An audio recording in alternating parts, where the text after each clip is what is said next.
Naomba nianze kwa kusema hili kwako Mheshimiwa John Heche, makamu mwenyekiti wa Chadema, pamoja na viongozi wote wa Chadema. Mungu akitaka kufanya jambo kwenye maisha ya mtu au kwenye taifa, huwa hatumii njia iliyozoeleka na huyo mtu au na hilo taifa. Ndiyo maana haihitaji umwelewe Mungu, inahitaji umwamini Mungu. Na hata kwenye neno lake Mungu amejiweka wazi ya kwamba njia zake sio njia zetu. Manake kama utasubiri umwelewe Mungu katika kila anachokuongoza kukifanya, hauwezi kufika popote. Nitaomba nianze kwa namna hii ili nisaidie hata kujitambulisha kwako, maana yamkini mtaniona kwa mara ya kwanza kwa sababu na direct moja kwa moja kwenye chama cha Chadema. Muda huu niko Marekani, lakini mwezi wa 10 mwishoni, baada ya kwamba tunakaribia kumaliza masomo ya huduma ya uinjilisti, nilitakiwa nirudi nyumbani. Lakini kwenye ndoto nilikuwa nimeonyesha kwamba nilikuwa natafutwa na polisi. Na kwa sababu ndoto zangu mara nyingi zimekuwa zikitimia, nilijua Mungu ananionya. Maana hata kwenye neno la Mungu linaonyesha kwamba Mungu anaweza akasema na watu. Alimuonya Yusufu kwenye ndoto ya kwamba aondoke aende Misri, maana Farao Herode anamtafuta mtoto. Kwa Mungu anaweza akamuonya mtu kwenye ndoto. Kwa nikailisha safari, ikabidi ni change tarehe ya kusafiri. Lakini mahali ambapo familia iliyokuwa imenikaribisha ilikuwa inahitaji kutumia hicho chumba kwa ajili ya matumizi mengine. Maana nilikuja kwa muujiza wa Mungu kwa sababu sikuwa na hela. Ikabidi nijitoe kufanya kazi ya Mungu, na kwenye kufanya kazi ya Mungu huko ndo akanikutanisha na mtu aliyenifadhili karibu kila kitu. Kwa hiyo kwangu ilikuwa ni mtihani kwa sababu ninakaa mahali ambapo silipi hela, maana sina hela ya kutosha, sina mfadhili. Na wakati huu sasa siwezi kukaa tena kwa sababu anahitaji kutumia chumba chake. Na sina wenyeji sana huku. Lakini sasa kitu ambacho Mungu ni wa ajabu. Nikashangaa kabla hatujahitimisha sasa masomo mwezi wa 11 mwanzoni, nikashangaa yani kuna hali imebadilika. Yani wananichangamkia kama ile mwanzo, tena na zaidi. Nikawa najiuliza hivi kuna nini? Maana kuna namna kulikuwa kumebadilika kabisa. Yani mtu unaona kabisa ni kwamba ninakaa tu kwa sababu basi. Lakini ghafla nikaona mtu yani watu wananichangamkia tena kwa furaha. Nadhani mnafahamu wazungu huku Marekani, maisha ya huku ya wazungu. Akikukaribisha wiki 2, huyo mtazame kwa jicho la pili, mshukuru sana. Sasa kumbe kilichotokea, baba mji wa mahali hapa aliota ndoto ya kwamba kuna simba alikuwa amekuja kwenye familia yake, simba wa Yesu. Huyo simba alipoondoka, wakaja simba wengine waliokuwa wanaigiza ni simba wa Yesu, lakini walikuwa simba wa Shetani. Alipoamka hiyo ndoto akaitafakari sana, akaelewa ndani yake ya kwamba inawezekana huyu mtu aliyekuja kwenye malango yetu tuliyemkaribisha ni malaika wa Mungu, yani mtumishi wa Mungu. Kwa hiyo kama ataondoka kabla ya wakati wa Mungu, itafungua mlango wa Shetani kuingia. Yani kuna watu wanakuja ili Mungu abariki, wakiondoka nje ya utaratibu wa Mungu kuna kitu wanaacha. Naona haikuishia hapo. Huyu mama tena pia mwezi huo huo naye aliota ndoto ya kwamba ananiita ndani. Nilikuwa karibu na nje kwake, lakini akawa ananisogeza zaidi ndani. Kwa unaona mimi sikujitetea na wala sikusema chochote kwamba sina hela, lakini Mungu ninayemtumikia alisema nao kupitia ndoto. Kwa hiyo nimeeleza tu kwa ufupi, inatosha kunielezea kwa sehemu. maana ni tukio la hivi karibuni na mpaka sasa niko Marekani. Sasa nije kwa upande wa chama kama chama sasa cha Chadema. Naomba nikudirect wewe John Heche nikiwakilisha viongozi wengine ya kwamba Marekani kuna mtu mmoja ni maarufu sana Mwafrika, Marekani mweusi, Martin Luther Jr. Martin Luther Jr. alipigania haki ya Wamarekani weusi. Alisimama kupambana na ubaguzi wa rangi. Alisimama sio kwa sababu alikuwa na jeshi pamoja na ukubwa wa Marekani, lakini alimtanguliza Mungu. Alikuwa mchungaji wa Baptisti, ila alimtanguliza Mungu kwenye harakati zake zote. Na tunaona mwisho wa siku leo wa Marekani weusi wana uhuru, kati ya nchi ambayo haina ubaguzi sana wa rangi. Marekani pia imo, lakini yalitokana na mapinduzi ya mtu aliyeamua kujitoa. Sasa Tanzania sasa hivi tunachokipitia sio mapambano ya kupata viongozi, ni mapambano kwa ajili ya kuishi. Sasa hivi Tanzania hatuna haki ya kuishi kama wewe ni msema kweli, kama wewe unapenda haki. Wenye haki ya kuishi sasa hivi ni watu ambao ni waongo, machawa, wanafiki. Hao ndio wana leseni ya kuishi, wana license ya kuishi Tanzania kwa uhuru na kwa kujigamba. Kama Martin Luther Jr. alipata sababu ya kusimama kupigania haki dhidi ya ubaguzi wa rangi, basi wewe na mimi na Watanzania wote tuna sababu zaidi ya 100 kwenye sababu ya Martin Luther kusimama kwa ajili ya Tanzania kupigania uhai. Maana kati ya kitu cha mwisho kabisa kwa ukubwa wa thamani ni uhai wa mtu. Ni uhai wa mtu. Ndio maana ukigusa uhai wa mtu, Mungu huwa anatumia njia yoyote kukudhuia, kukudhibiti. Ili mradi tu watapatikana watu ambao watainua sauti yake zao kwa Mungu. Nikikurudisha kwenye maandiko, kitabu cha Kutoka sura ya 3 mstari wa 6 na wa 7 na kuendelea, Mungu anamwambia Musa kwamba tazama, nimesikia kilio cha watu wangu walioko Misri, nimeona mateso yao, nami nimeshuka. Kwa hiyo pamoja na kwamba manake kilio cha wana wa Israeli na mateso yao ndo yalimfanya Mungu ashuke. Nikirejea kwenye mfano wa duniani, tena current to issue, kule Nigeria kuna mchungaji mmoja ambaye aliamua kupaza sauti yake kwa ajili ya uhai wa Wakristo waliokuwa wakiuawa na kikundi cha magaidi. Alipaza sauti akiwa anamwambia Donald Trump. Uwe na uhakika ya kwamba kabla hajamwambia Donald Trump alikuwa amemwambia kwanza Mungu. Leo dunia tunaweza tukaona tu kama kwamba Donald Trump amefanya maamuzi magumu na tunaweza tukamlaumu kwamba Wakristo hatuko hivyo.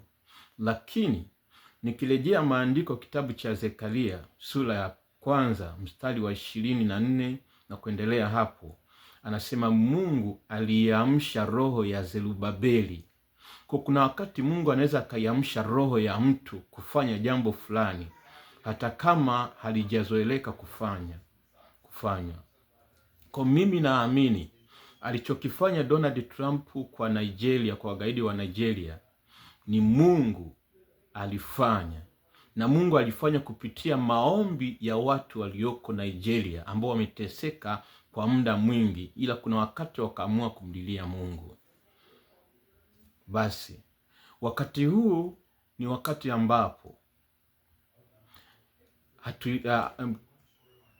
tunaongea lugha moja, kwa sababu si kwa sababu niweke hivi ya kwamba inawezekana kabisa kungekuwa sasa hivi hakuna changamoto ya watu kudhulumiwa uhai wao, kuna watu usingetusikia sauti zetu, kuna watu usingetuona sura zetu, usingetufahamu sura zetu.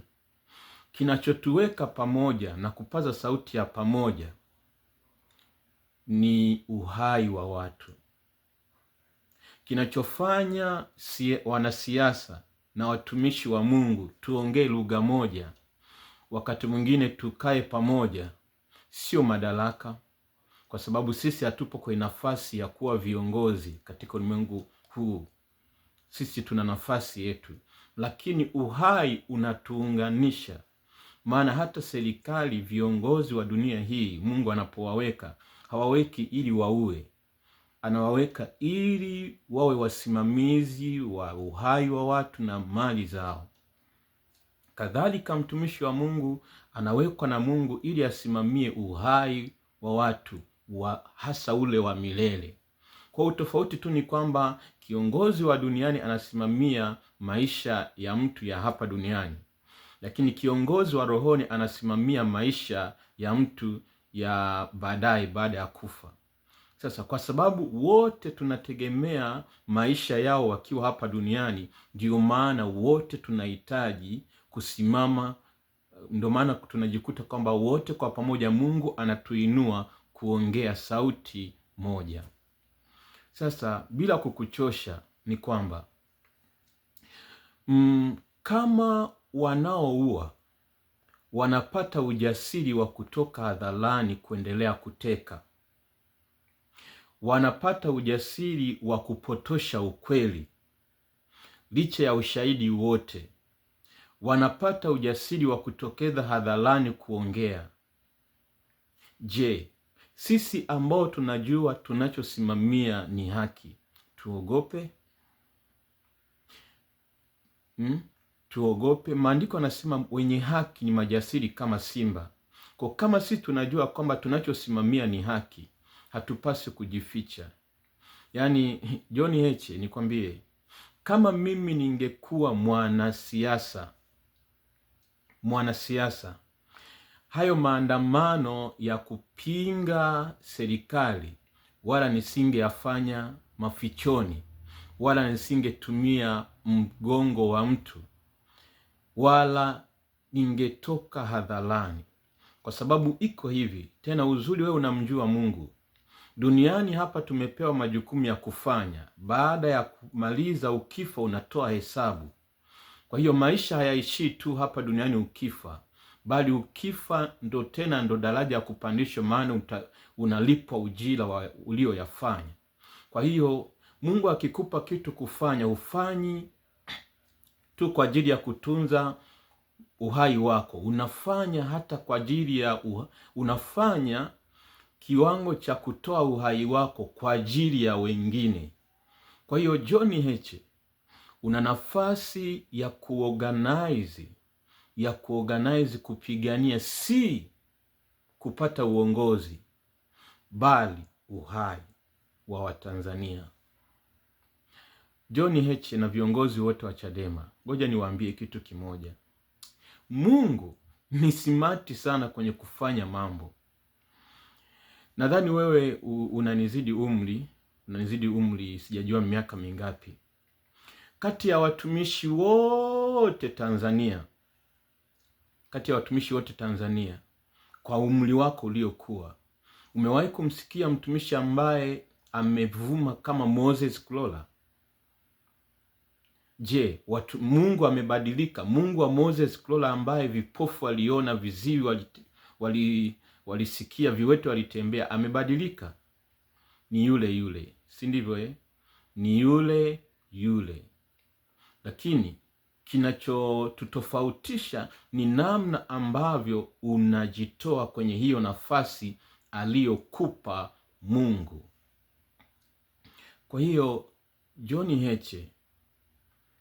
Heche, kwanza Mungu akubariki sana kwa mapambano ambayo mnayafanya pamoja na viongozi.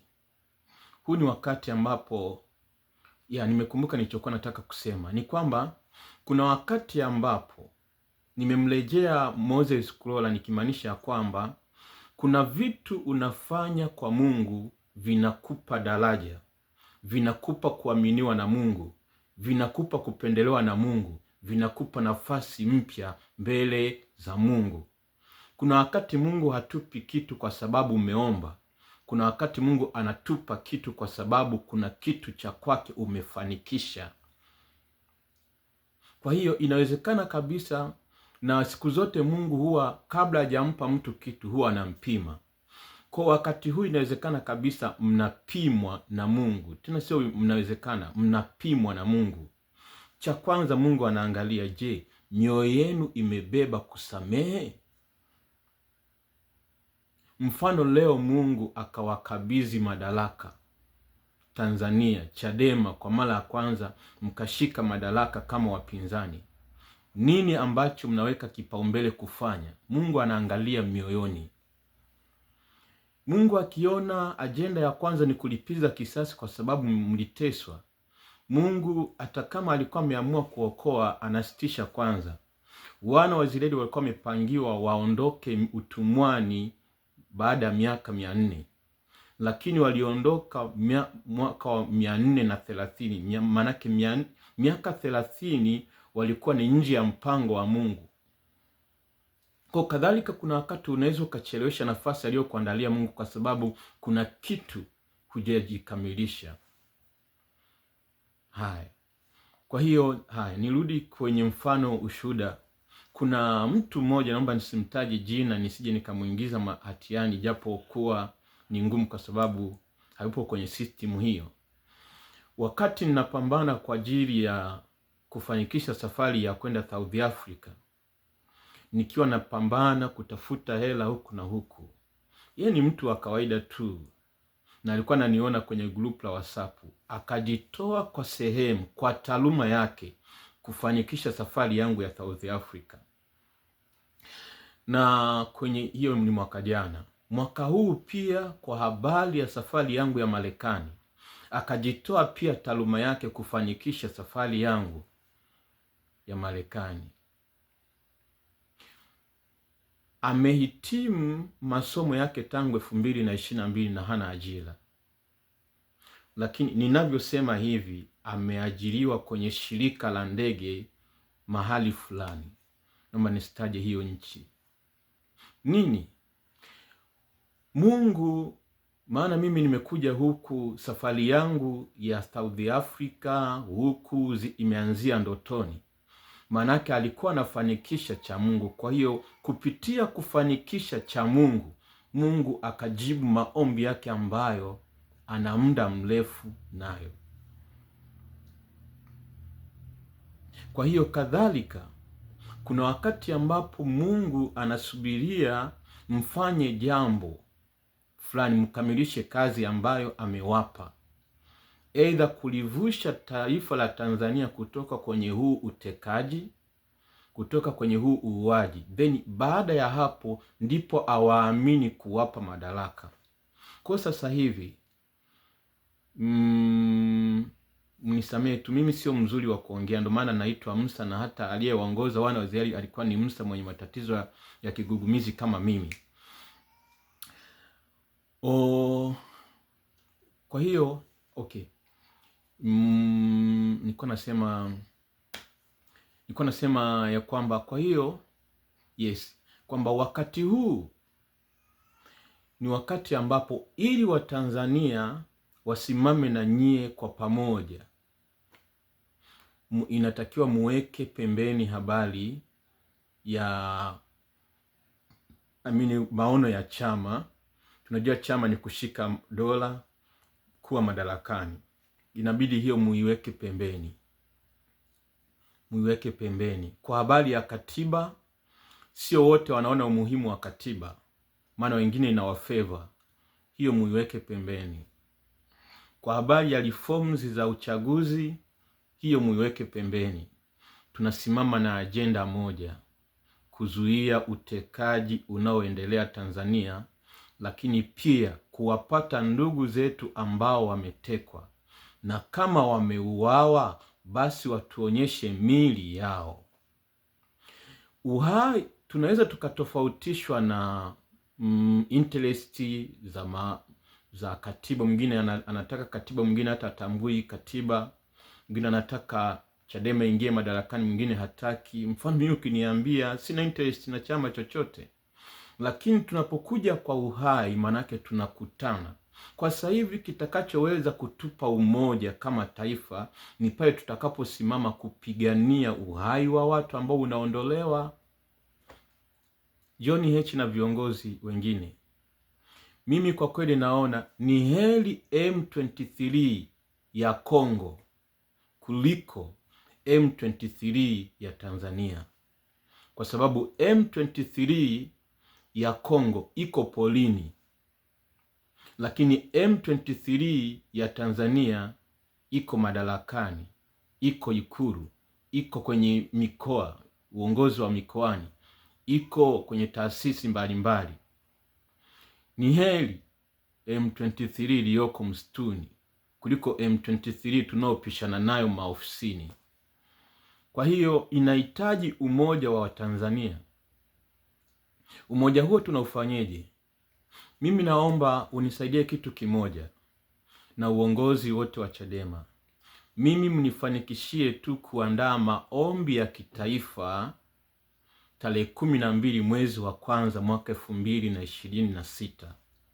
Yawe ni tufanye maombi kama taifa kwenda mbele za Mungu kuomba rehema na toba kama taifa, kwa sababu ukirejea maandiko, ukimrejea hata Danieli alipokuwa anaungama dhambi ya Israeli, hakusema Mungu wasamehe Israeli maana wamekukosea. Alisema Mungu utusamehe.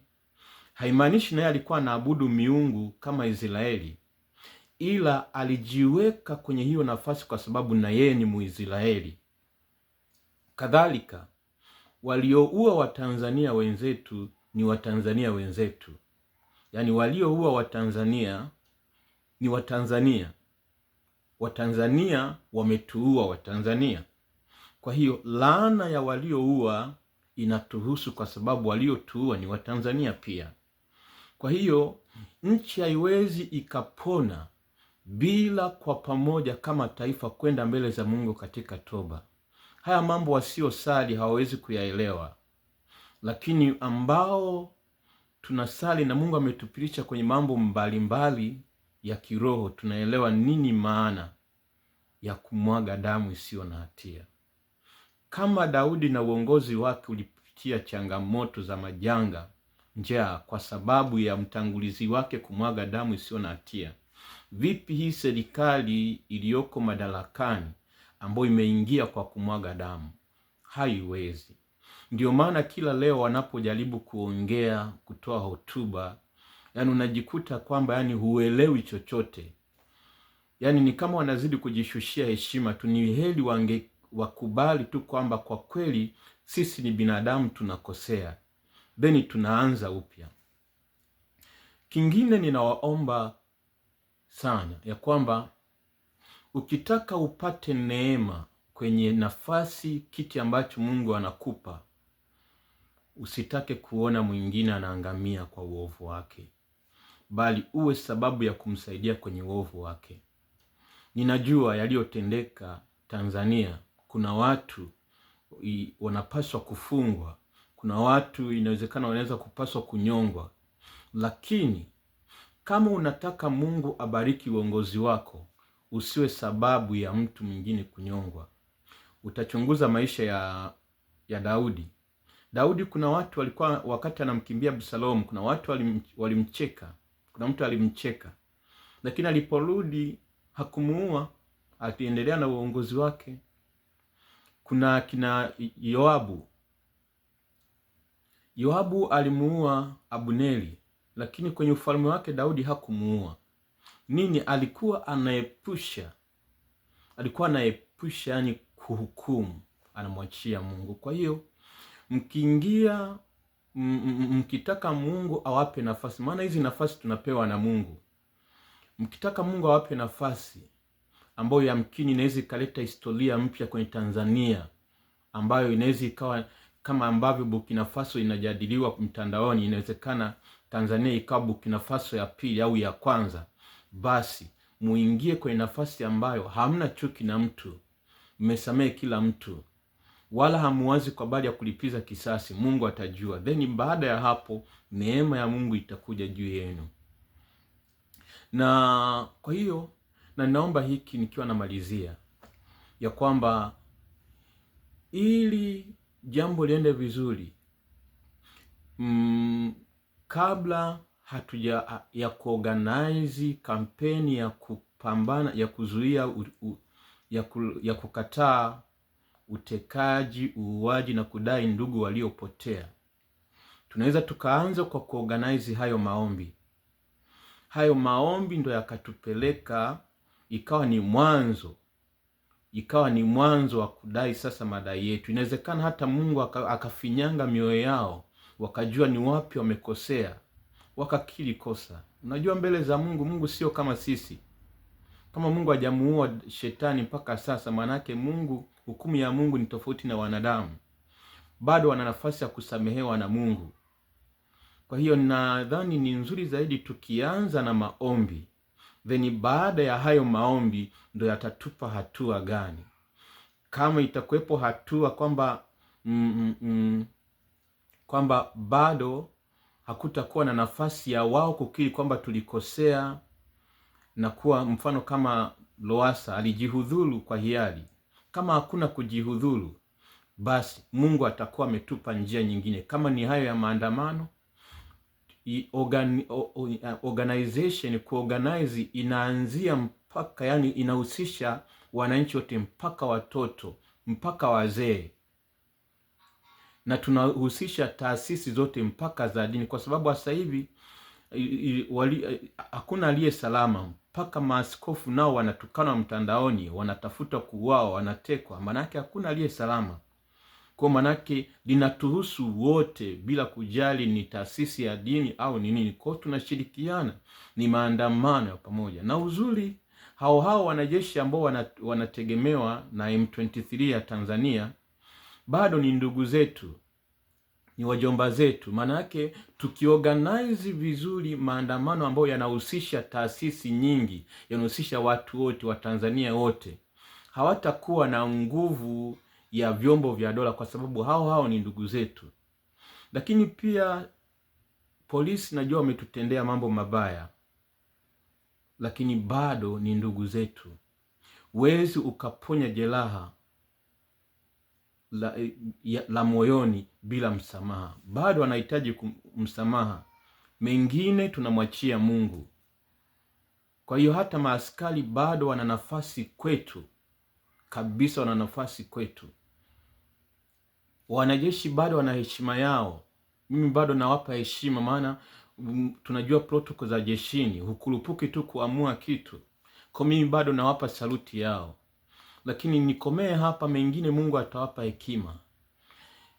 Mimi huwa ninawaambia watu kwamba Mungu akiniambia kufanya kitu, ni heri nifanye hicho kitu alafu kinigharimu chochote, hata kama uhai wangu, kuliko kuogopa. Hata mitume wote kati ya 11 waliokuwa wamebaki, ni mmoja tu ambaye hakuuawa, lakini wengine wote waliuawa. Kumbe Mungu akikupa mission, hata kama itagharimu uhai wako, ni sawa. Ni heri umwendee Mungu. Alafu maandiko kwenye Ufunuo inasema, Ufunuo sura 6, damu za watakatifu ndizo zinazonena zaidi mbinguni. Kwa hiyo ukienda huko unaenda kama shujaa, kwa tuogopi kufa. Ingawa kwenye ndoto Mungu hajanionyesha kwamba nitakufa, amenionyesha siri nyingi sana kwamba ninatafuta, na najua ninatafuta tena, sivi ndo watanitafuta sana, na sijajificha. Ila maandiko yanasema kwenye waraka wa kwanza wa Petro 1:5 kwamba nanyi mnalindwa na nguvu za Mungu kwa njia ya imani. Kwa sasa hivi anayenilinda sio mwanadamu, sio nguvu zangu, ni Mungu. Malaika waliomtoa Petro gerezani mpaka leo wapo. Hatuwaoni kwa macho, lakini bado wapo. Mungu awaongezee zaidi kwenye yale ambao sijasema kama alivyonituma. Lakini ni wakati wa kusimama zaidi. Yaani leo Martin Luther amekufa, lakini bado tunamwongea.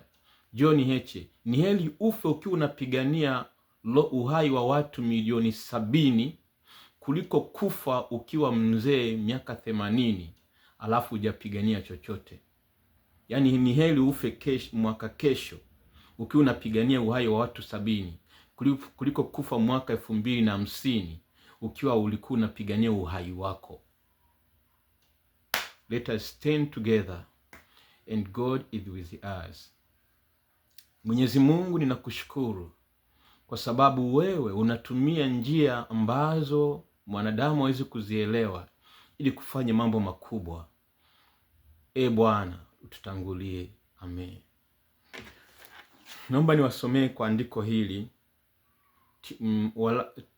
Wakorintho wa kwanza sura ya kwanza mstari wa 26 na kuendelea. Inasema, maana ndugu zangu, angalieni mwito wenu, ya kwamba si wengi wenye hekima ya mwilini, si wengi wenye nguvu, si wengi wenye cheo walioitwa, bali Mungu aliyachagua mambo mapumbavu ya dunia awaaibishe wenye hekima.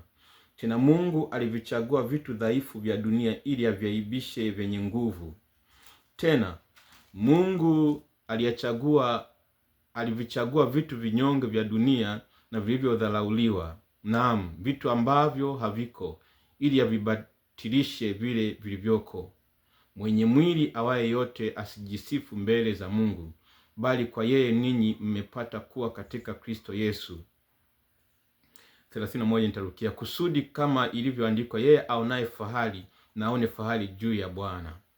Andiko hili linatukumbusha ule mwanzo wa ujumbe wangu kwamba Mungu mara nyingi anapenda kutumia vitu ambavyo kibinadamu kiviangalia kwa haraka utavidharau, lakini ndani yake ndio Mungu anafanya mambo makubwa. Kwa hiyo huu wajibu ambao nimekuomba unisaidie kuorganize maombi ya tarehe 12 mwezi wa kwanza, inaweza ikafanya mambo makubwa sana, si tu kwenye chama chako, bali kwenye Tanzania na hata historia ya mtu binafsi. Mna mtandao wa viongozi wengi wa dini, wanaharakati, itasaidia. Mungu atubariki. Amen.